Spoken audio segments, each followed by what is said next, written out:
नमस्कार दोस्तों, स्वागत है आप सभी का आज के इस वीडियो में।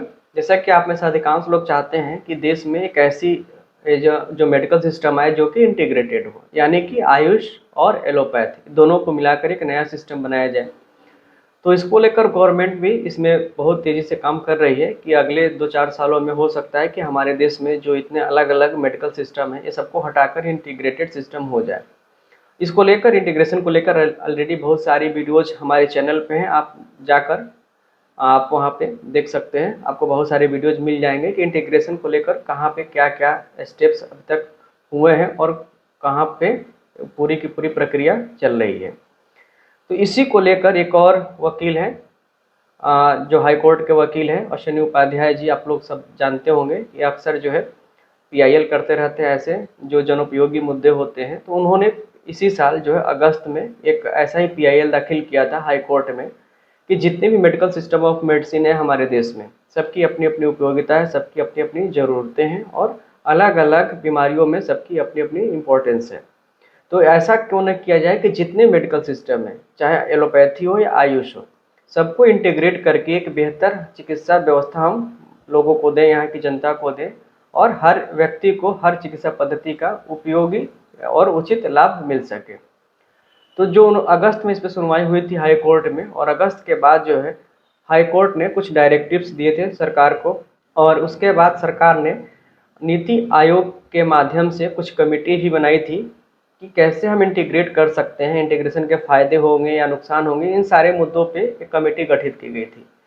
उसी सब मुद्दों को लेकर पीआईएल के आधार पर फिर से उसकी हियरिंग हुई थी, जो कि 16 अक्टूबर को हुई थी हाई कोर्ट में। और उसमें जो जो चीज़ें पाई गई या जो जो इस बार वो अपने पक्ष रखे गए, तो उसी को लेकर 16 अक्टूबर को मीटिंग हुई थी। तो इस 16 अक्टूबर वाली हियरिंग में बहुत से तथ्यों पर प्रकाश डाला गया, जो अलग अलग जितने भी पार्टी थे सबकी चीज़ों को सुना गया।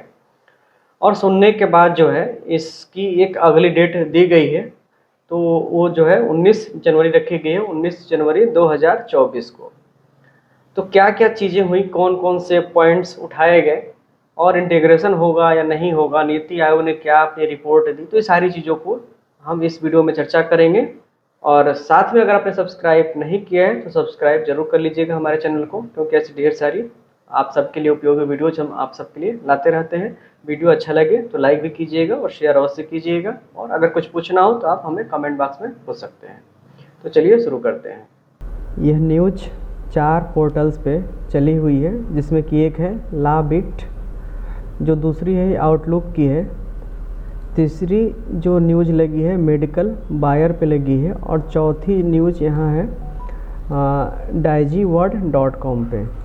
तो न्यूज़ लगभग सब पे सेम ही है। जैसे कि टाइटल हम आपको बता देते हैं कि Delhi high court ask Niti Aayog to expedite integrated medical system policy. जो यहाँ पे लगी है, Delhi high court urges Niti Aayog panel to expedite process on integrated medical system. जो आउटलुक पे लगी है, Delhi high court urges Niti Aayog to accelerate process of integrate medical system policy. और जो इस पे लगी है, expedite the process, Delhi high court directs Niti Aayog committee in plea for holistic integrated medicinal approach. तो न्यूज़ की हेडिंग लगभग सब पे सेम है, बहुत ज़्यादा आपको इसमें चेंज नहीं देखने को मिलेगा। अब जो मेन पॉइंट्स है वो हम आपको इसमें बता देंगे कि जो बेंच थी, bench headed by chief justice Satish Chandra Sharma, और जो पीआईएल थी ये अश्विनी उपाध्याय जी हैं, एक नामी वकील हैं जिन्होंने पीआईएल दाखिल किया था। और इसका पर्पज़ ये था कि जो भी हमारे यहाँ मेडिकल सिस्टम है, मॉडर्न का और आयुर्वेद का, या जो भी आयुष सिस्टम है, सबको इंटीग्रेट करने के लिए पीआईएल दाखिल की गई थी। तो जो इसमें उनके कमेंट्स से इन्होंने लिखा है कि all are different branches, there is a wealth of knowledge if it can be integrated. The bench also comprising justice Sanjeev Narula Seth. तो जो वहाँ पे संजीव नरूला जो थे मुख्य वहाँ के न्यायाधीश हैं, उन्होंने कहा है कि सभी जो ब्रांचेज हैं डिफरेंट हैं और सब में जो है ज्ञान का अथाह जो है सागर है, और इन सबको अगर इंटीग्रेट किया जाएगा तो उसे ज़्यादा बेनिफिट मिलेगा। Basic understanding of human body is different in Ayurveda and Allopathy. All bodies are made differently. If knowledge can be integrated, why not? इन्होंने कहा कि अगर हम सबको मिलाकर अगर बेहतर चिकित्सा मुहैया करा सकते हैं तो क्यों ना इन सबको इंटीग्रेट किया जाए। उसके बाद इन्होंने जो पिटिशनर है lawyer Ashwini Kumar Upadhyay told the court a committee has already been set up by Niti Aayog to look at the issue. तो जो वकील साहब हैं अश्विनी उपाध्याय जी हैं, इन्होंने नीति जो अपना जवाब दाखिल किया था कि उसमें ऑलरेडी नीति आयोग ने इसकी कमेटी बना रखी है और इस मामले को आगे बढ़ाने के लिए फिर कोर्ट ने कहा कि committee is requested to expedite the process, यानी कि जो भी कमेटी बनी है जो इस प्रोसेस को थोड़ा तेज़ स्पीड से करें, यानी कि इसमें जो भी नियम कानून जो भी चीज़ें हैं वो जल्दी से करें, बहुत इसमें ज़्यादा समस्या ना हो, बहुत ज़्यादा डिले ना हो इस पूरे प्रोग्राम में। इसके बाद इसमें कुछ बातें जो हैं हुई हैं डेटा पे।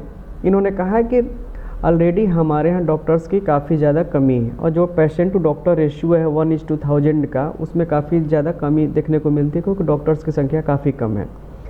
जैसा कि जो डेटा दिया गया है कि 7.88 लाख, तो लगभग 8 लाख आयुर्वेद, यूनानी, होम्योपैथी के डॉक्टर हमारे यहाँ हैं और अगर 80% भी इनकी अवेलेबिलिटी मान लें तो लगभग 6.5 लाख 6.3 लाख आयुष के डॉक्टर हैं। और इन सबको अगर एलोपैथिक डॉक्टर से मिला दिया जाएगा तो हमारे पास इतनी डॉक्टर्स की संख्या हो जाएगी कि जो हमारा डॉक्टर पॉपुलेशन रेशियो है 1:1000 का, ये फुलफिल हो जाएगा, जैसा कि उन्होंने पिटिशन में अपने कहा है। और इसी के अलावा जो है the petitioner is emphasised the negative impact of the expanded pharmaceutical industry and said that so-called revolutionary medical innovations have in long run proven to be dangerous, causing severe and long-term side effects, but center is also not introducing holistic integrated healthcare system। तो इन्होंने अपनी बात में ये भी कहा था अपने पिटिशन में कि जो फार्मास्यूटिकल इंडस्ट्री है या जो भी मेडिकल सिस्टम है जो जिसको कि रिवॉल्यूशनरी मेडिकल सिस्टम कहा गया, इनोवेशन कहा गया, इन दवाओं का ज़्यादा लंबे समय तक प्रयोग करने से काफ़ी डेंजरस होते हैं और लॉन्ग टर्म इनके साइड इफ़ेक्ट देखने को मिलते हैं। इसलिए सेंटर को आवश्यकता है कि जल्द से जल्द holistic integrated health care system को लाए, जिससे कि साइड इफ़ेक्ट्स को कम कर सकें और हेल्थ को हम ज़्यादा बेहतर तरीके से प्रमोट कर सकें। लास्ट में इन्होंने कहा कि an integrated health system is the only solution to achieve the sustainable health goal of India. Commonly preferred allopathic medicine is chiefly comprised of approximately 40% plant derived components। तो इन्होंने ये भी कहा कि जो मॉडर्न मेडिकल सिस्टम है उसमें 40% से ज़्यादा दवाएं जो है कहीं ना कहीं आयुर्वेद से या प्लांट ओरिजिन से है, जैसा कि इन्होंने कोट किया है इस रेफरेंस को USDA फॉरेस्ट सर्विस 2021। इसके अकॉर्डिंग जो है ज़्यादातर एलोपैथी दवाएं लगभग 40% या उससे ज़्यादा जो है आयुर्वेद से बनी हुई है। और if allopathic medicine originally made of constituent of AYUSH then why not, यानी कि अधिकांश दवाएं जब आयुर्वेद से ही बनी हुई हैं तो क्यों ना सीधे सीधे हम आयुष को ही इंटीग्रेट कर दिया जाए। तो यहीं तक जो है बहुत ज़्यादा इसमें चर्चा नहीं हुई। मेन कंक्लूजन यही था कि कोर्ट ने नीति आयोग को कहा कि इस प्रोसेस में आप तेज़ी लाएँ और इसकी फिर अगली सुनवाई जो है 19 जनवरी को होनी है, यानी कि 19 जनवरी 2024 को अगली साल। तो उस समय जो भी डिसीजन आएगा हम आपको बताएंगे।